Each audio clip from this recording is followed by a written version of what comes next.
Muito boa tarde, querido irmão e irmã. Estamos dando início a mais um dos nossos momentos de oração. Quero agradecer a oportunidade de estar junto com você e com a sua família.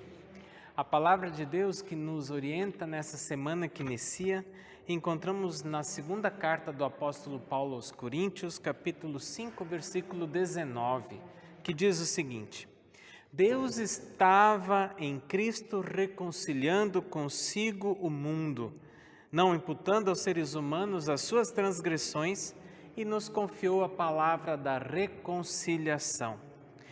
Que o Trino Deus, que é Pai, Filho e Espírito Santo, esteja com cada um e cada uma de nós. Amém.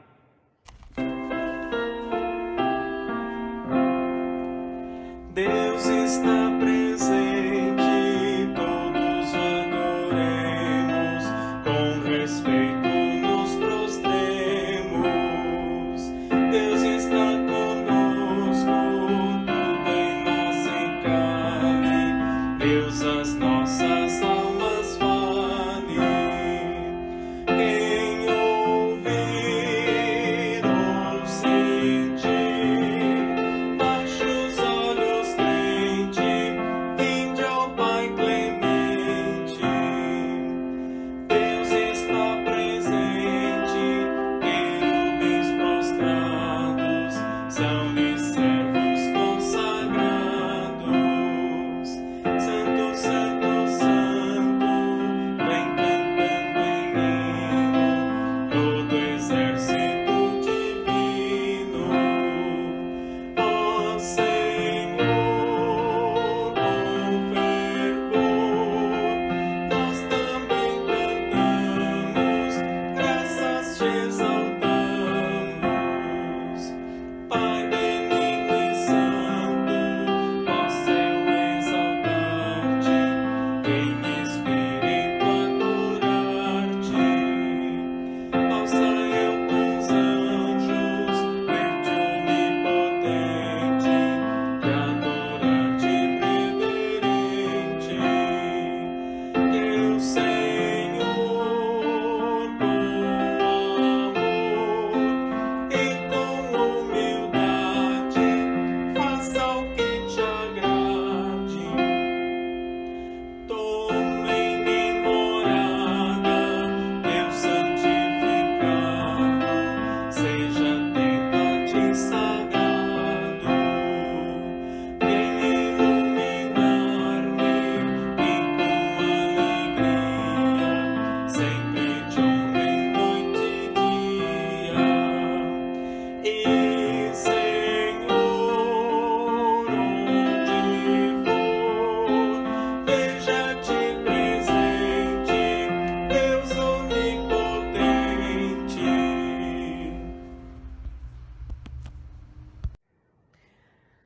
Independente do tempo do ano, somos sempre de novo chamados e chamadas a olharmos para a cruz de Jesus Cristo. Pois ao olharmos para a cruz, reconhecemos o grande feito de Jesus, que tomou sobre si as nossas dores e nos devolveu de forma gratuita a salvação. Quando olhamos para a cruz, reconhecemos também que somos pessoas pecadoras. E diante desse reconhecimento, convido a todos e todas a confessarmos diante do Pai os nossos pecados por meio da oração. Oremos. Graças te damos, ó Deus misericordioso, por podermos iniciar essa celebração confessando nossos pecados e falhas a Ti. Temos a certeza de que Tu nos ouves, que Tu nos perdoas. Estamos novamente diante de Ti, reconhecendo que em muitos momentos nos falta a esperança, a paciência e o amor. Reconhecemos que em muitos momentos falamos, pensamos e agimos de forma contrária à Tua vontade. Por isso, Senhor, perdoa-nos. Perdoa-nos quando nosso agir cristão não é aquilo que Tu esperas. Perdoa-nos quando falhamos diante das situações da vida. E, Senhor, nós nos colocamos nas Tuas misericordiosas mãos. A palavra de Deus nos diz: Se dissermos que nós não temos pecado, a nós mesmos nos enganamos e a verdade não está em nós. Mas se confessarmos o nosso pecado, Deus é fiel e justo, para nos perdoar o pecado e nos purificar de toda injustiça. Assim, a todos nós que confessamos o nosso erro e pecado diante de Deus, Ele nos é perdoado em nome desse Deus Pai, Filho e Espírito Santo. Amém. Ó Senhor Deus, eu te chamei quando estava em profundo desespero. Escuta o meu grito, ó Senhor. Ouve o meu pedido de socorro. Se tu tivesses feito uma lista dos nossos pecados, quem escaparia da condenação? Mas tu nos perdoas e por isso nós te tememos. Eu aguardo ansioso a ajuda de Deus, ó Senhor. Eu confio na sua palavra. Eu espero pelo Senhor mais do que os vigias esperam o amanhecer, mais do que os vigias esperam o nascer do sol. Povo de Israel, põe a sua esperança em Deus, ó Senhor, porque o seu amor é fiel e ele sempre está disposto a salvar. Ele salvará Israel, o seu povo, de todos os seus pecados.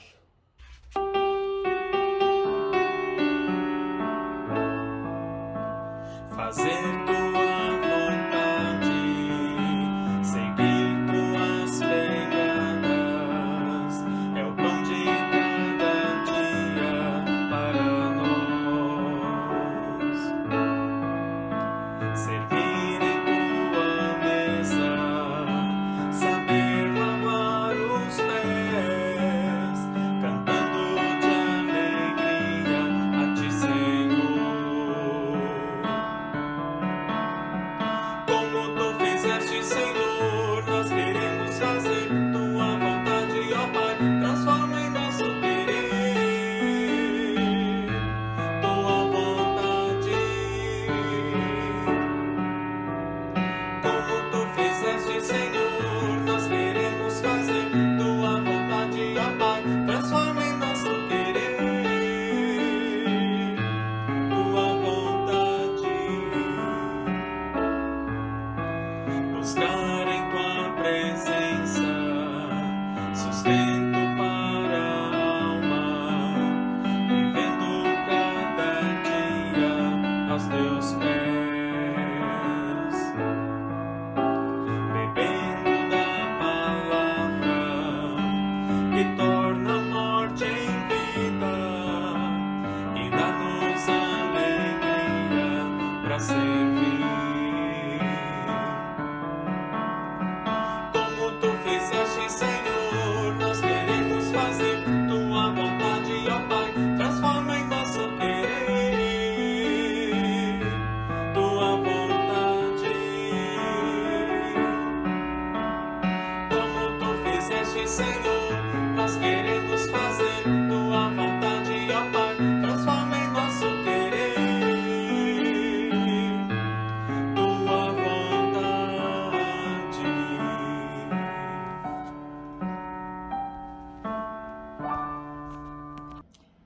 Gênesis capítulo 3, versículos de 8 a 15. Naquele dia, quando soprava o vento suave da tarde, o homem e a sua mulher ouviram a voz do Senhor Deus, que estava passeando pelo jardim. Então se esconderam dele no meio das árvores. Mas o Senhor Deus chamou o homem e perguntou: Onde é que você está? O homem respondeu: Eu ouvi a tua voz quando estavas passeando pelo jardim, e fiquei com medo, porque estava nu. Por isso me escondi. Aí Deus perguntou: E quem foi que lhe disse que você estava nu?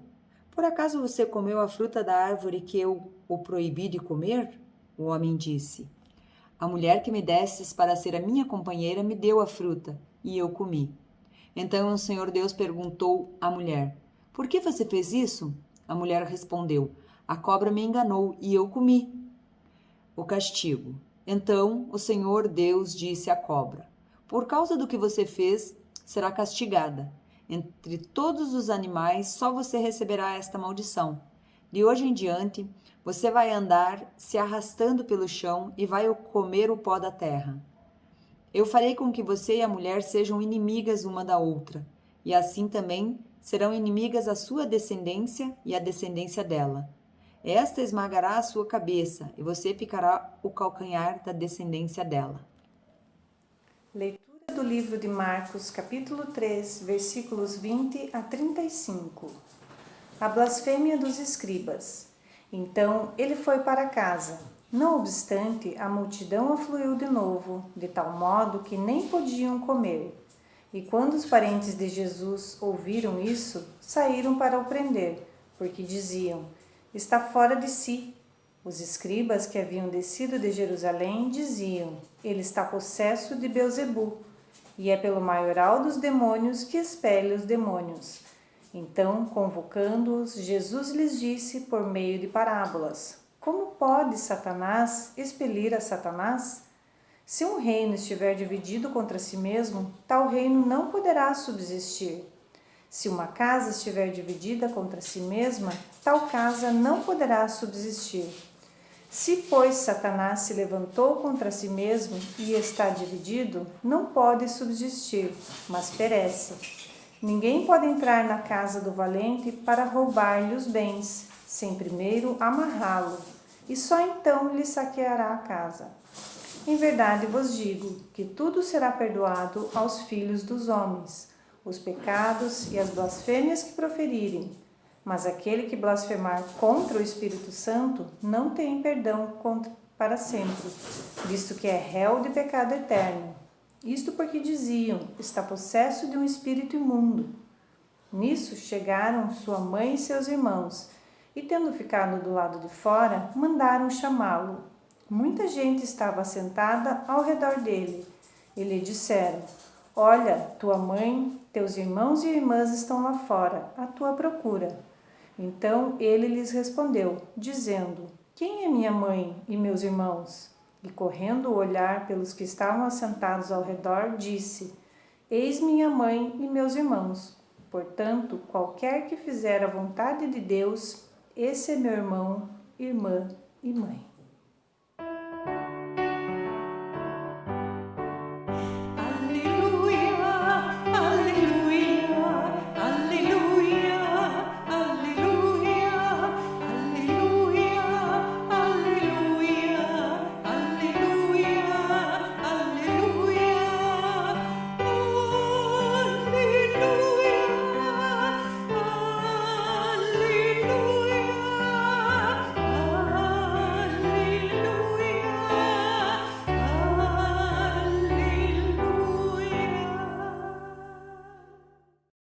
Querido irmão e querida irmã, estamos diante de dois textos muito tensos e intensos.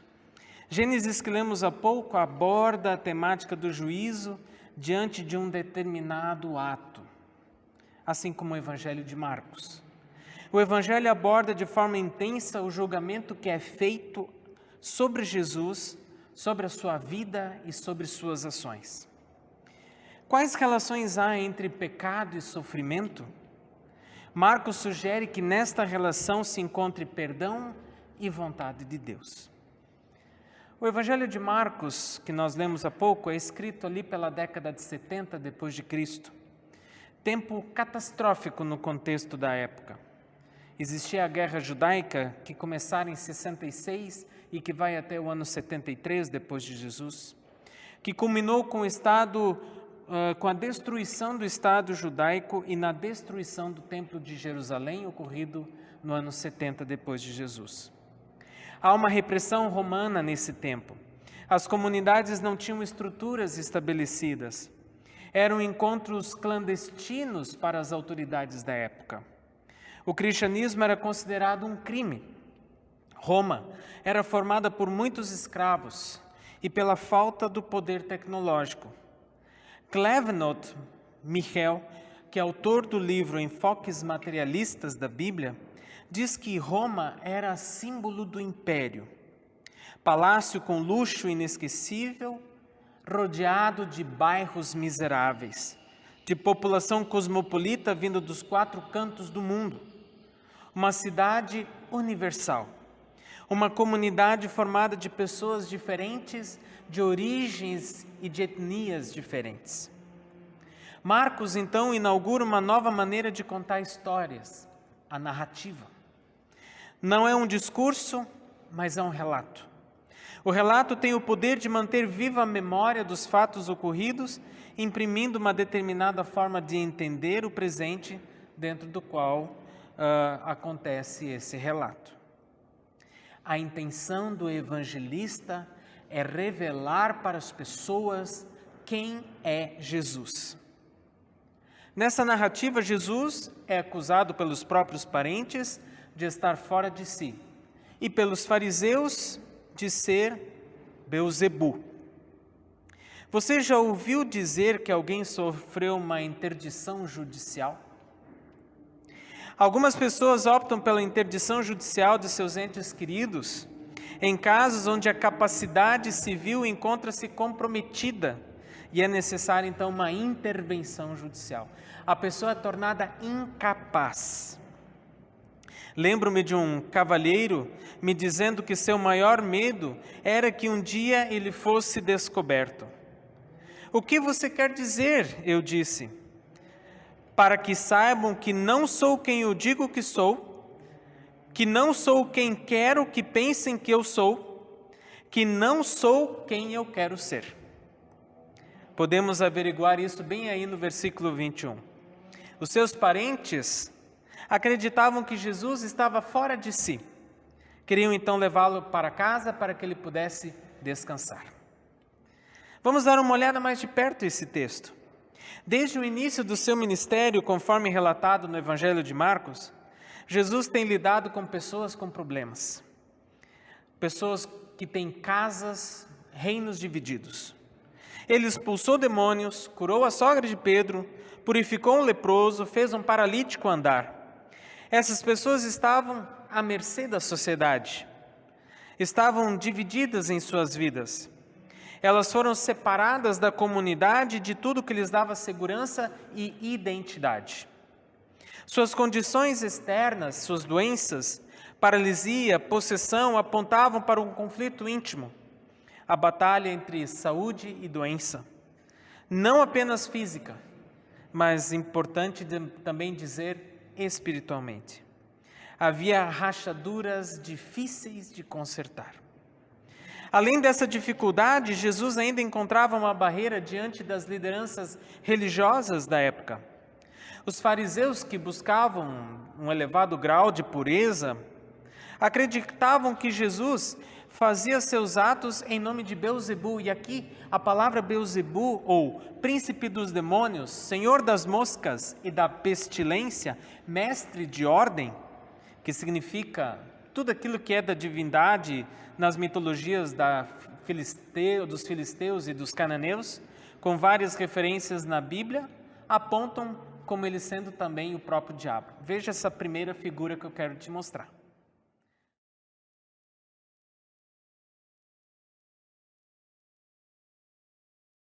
Não é nada agradável olhar para uma criatura dessas. Jesus então explica com uma parábola, perguntando: Satanás pode expulsar Satanás? Um reino dividido não subsiste. Está aí no versículo 23 a 25. O texto vai se explicando até o versículo 30. E algumas lições, duas pelo menos, posso tirar desse texto. A primeira, Jesus não é um demônio. E a segunda, um reino dividido não se sustenta. Mas o que seriam então reinos e casas divididas? Essa divisão e conflito interno é uma realidade no mundo de hoje e também nas nossas vidas. Um casamento dividido é um divórcio. Uma nação dividida resulta em políticas violentas e, no extremo, uma guerra civil. Uma economia dividida gera pobreza e injustiça. Uma comunidade dividida torna-se individualista e tribalista, mostrando preconceitos e violências. Ou seja, uma comunidade dividida cai em ruína. A humanidade dividida é todas essas coisas num nível maior, num nível global. Uma fé dividida e dúbia nada mais é do que pecado, o afastamento de Deus. Veja a figura número 2 que eu quero mostrar para você.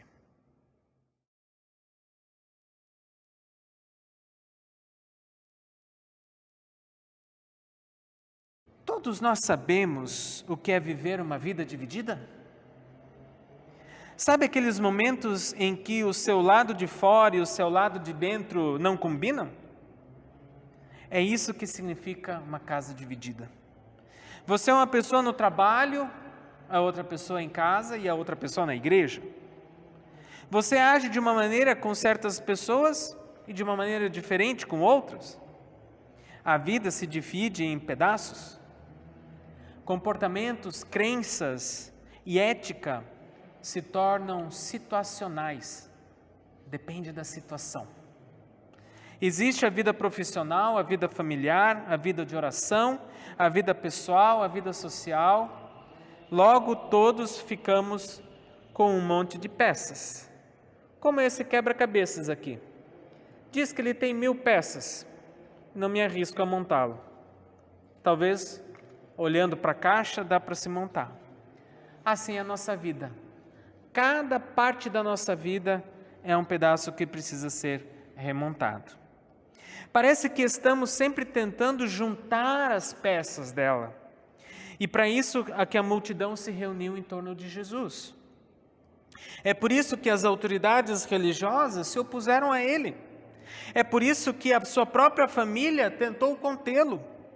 Cada um, à sua maneira, está tentando juntar as peças da sua vida, mas não está funcionando. A vida e o mundo não são o que eles pensam que eram, nem o que Jesus sabia que poderiam ser. Gosto das palavras do apóstolo Paulo, na carta aos Romanos, capítulo 7, versículo 21 e seguintes, que diz: assim eu sei o que acontece comigo é isso. Quando quero fazer o que é bom, só consigo fazer o que é mal. Dentro de mim eu sei que eu gosto da lei de Deus, mas vejo uma lei diferente agindo naquilo que eu faço. Uma lei que luta contra aquela que a minha mente aprova. Ela me torna prisioneiro da lei do pecado que age no meu corpo. Como sou infeliz! Quem me livrará desse corpo que me leva para a morte? Que Deus seja louvado, pois Ele fará isso por meio de nosso Senhor Jesus Cristo. Portanto, esta é a minha situação, diz o Paulo. No meu pensamento eu sirvo a lei de Deus, mas na prática eu sirvo a lei do pecado. Sim, sou escravo do pecado e carente da graça de Deus. Jesus sempre está diante de nós com a imagem de unidade, identidade, integração, totalidade. Ele é o mais forte. Ele faz por nós o que nós não podemos fazer por nós mesmos. Ele coloca nossas vidas e casa em ordem. É Ele que monta esse quebra-cabeça. Jesus oferece uma imagem diferente da vida e de como ela pode ser. Ele faz isso revelando que estamos divididos. Estamos divididos em nossa vida, em nossos relacionamentos, em nossas casas que não resistem diante das nossas próprias incapacidades. É difícil olhar para a divisão e o conflito interno das nossas vidas. Ninguém gosta de ver isso. O começo da totalidade, no entanto, é reconhecer o nosso próprio quebrantamento, onde nossa própria casa está dividida. Como e em que medida criamos conflitos e divisão nas nossas relações? De que forma podemos viver vidas fragmentadas, parcelando peças aqui e ali, tentando construir e reconstruir? O que é que mais destrói minha vida? Raiva, ressentimento, ganância, insegurança, perfeccionismo, tristeza ou perda, medo, inveja, culpa, solidão? Veja a figura número 3.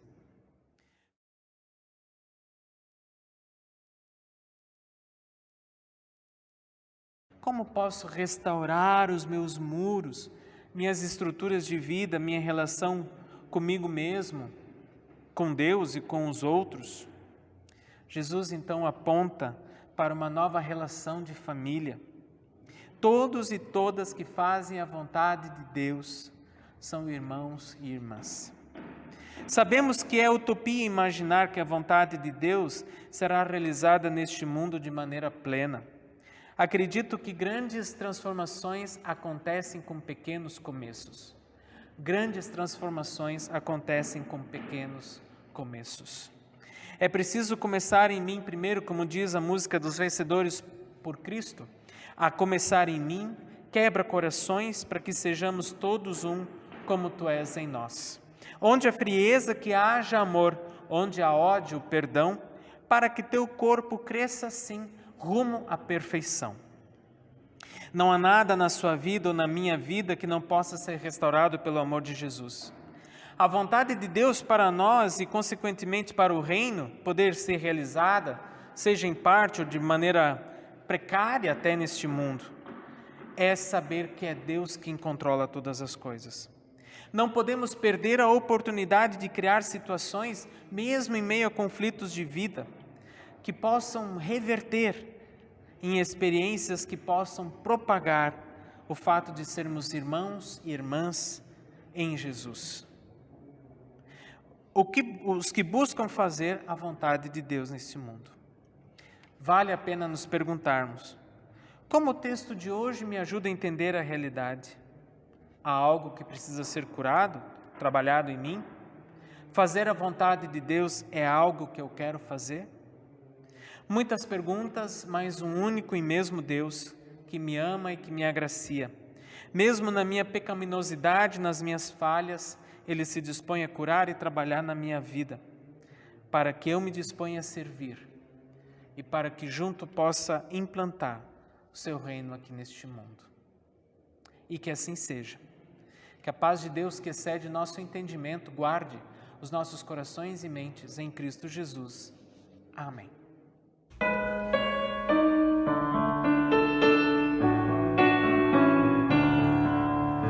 Tu és fiel, Senhor, meu Pai celeste, pleno poder a teus filhos darás. Nunca mudaste, tu nunca faltaste, tal como eras, tu sempre serás. Tu és fiel, Senhor, tu és fiel, Senhor, dia após dia, com bênção sem fim. Tua mercê me sustenta e me guarda. Tu és fiel, Senhor, fiel a mim. Flores e frutos, montanhas e mares, sol, lua, estrelas do céu a brilhar. Tudo criaste na terra e nos ares. Todo o universo vem, pois te louvar. Tu és fiel, Senhor, tu és fiel, Senhor, dia após dia, com bênção sem fim. Tua mercê me sustenta e me guarda. Tu és fiel, Senhor, fiel a mim. Pleno perdão, tu dás a segurança. Cada momento me guia, Senhor. E no porvir, ó que doce esperança, desfrutarei do teu rico favor. Tu és fiel, Senhor, tu és fiel, Senhor, dia após dia, com bênção sem fim. Tua mercê me sustenta e me guarda. Tu és fiel, Senhor, fiel a mim.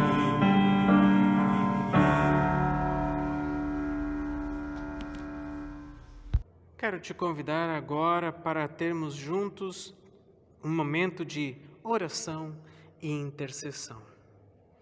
Amado e bondoso Deus, queremos te dar graças porque tu vens até nós para transformar a nossa vida, juntar todas as peças e criar uma pessoa nova, uma pessoa que vive de acordo com a tua vontade. Que esse desafio possa continuar transformando a cada um e a cada uma de nós.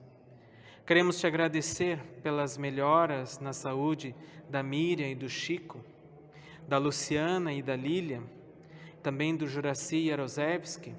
Todos eles estão melhorando a cada dia. Alguns deles estão saindo dessa doença do Covid e estão melhorando a sua condição, e isso para nós é motivo de gratidão a Ti. Mas ainda queremos colocar diante do Senhor aqueles que ainda estão na luta, como José Carlos, marido da Luciana, como também o André, sobrinho da Clarice, que entrou numa fase bastante crítica. Também oramos pela família da Sandra Hoffman Fix, que faleceu e veio a ser sepultada na última sexta-feira.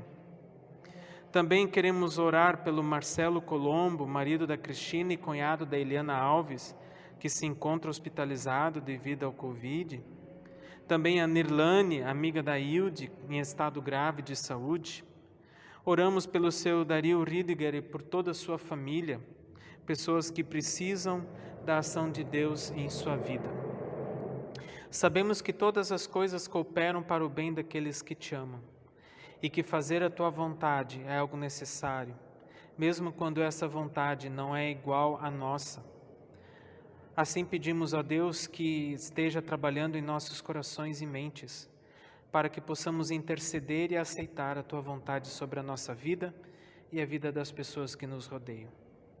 Tudo isso e muito mais que está no nosso coração, nossos desejos e anseios, nossos pedidos, nossos agradecimentos, queremos colocar em oração, quando juntos e juntas oramos. Pai nosso que estás nos céus, santificado seja teu nome. Venha teu reino. Seja feita a tua vontade, assim na terra como no céu. Pão nosso de cada dia nos dá hoje e perdoa-nos as nossas dívidas, assim como nós também perdoamos aos nossos devedores. E não nos deixe cair em tentação, mas livra-nos do mal, pois teu é o reino, o poder e a glória, para sempre. Amém. Estamos chegando ao final desse nosso momento de oração. No próximo domingo, que é dia 13 de junho, nós faremos aqui participação especial no culto do Sino do Paranapanema. Assista e compartilhe. É o culto que acontece nos domingos às 10 horas da manhã. Agora, no mês de junho, também as senhas diárias estão sendo distribuídas uma vez ao dia. Se você ainda não recebe, peça para alguém ou peça para mim, para que possa incluir você também na lista de pessoas que a recebem. Continue contribuindo e continue participando. Esperamos que logo possamos retomar os nossos cultos em tempo real. Que assim Deus permita. E possamos continuar orando pelas pessoas que estão passando por necessidade. Se você tem uma necessidade e quer compartilhar conosco, por favor, sinta-se à vontade e livre para fazer isso. Queremos agradecer a cada um e a cada uma que tem nos ajudado e que também tem ajudado dentro dos nossos grupos. Também é na semana que vem, no domingo, que o culto infantil será realizado por alguém aqui da nossa comunidade. E estamos muito felizes de poder participar também com o trabalho com as crianças. Eu quero, como palavra de bênção final, dizer-lhes a seguinte bênção, que diz assim: abençoados são vocês que confiam no Senhor e depositam sua esperança em Deus. Vocês são como a árvore plantada junto às águas que estende suas raízes até o ribeirão. Quando vem o calor, vocês não temem, suas folhas permanecem verdes. Vocês não se afligem em tempos de sequidão, violências e conflitos, em tempos de secura ou de perversão da sociedade, e nem deixam de servir a Deus e de dar bons frutos, frutos de amor, de paz, de justiça. Assim sejam abençoados e abençoadas vocês por seguirem os caminhos de Deus. Que o Senhor te abençoe e te guarde.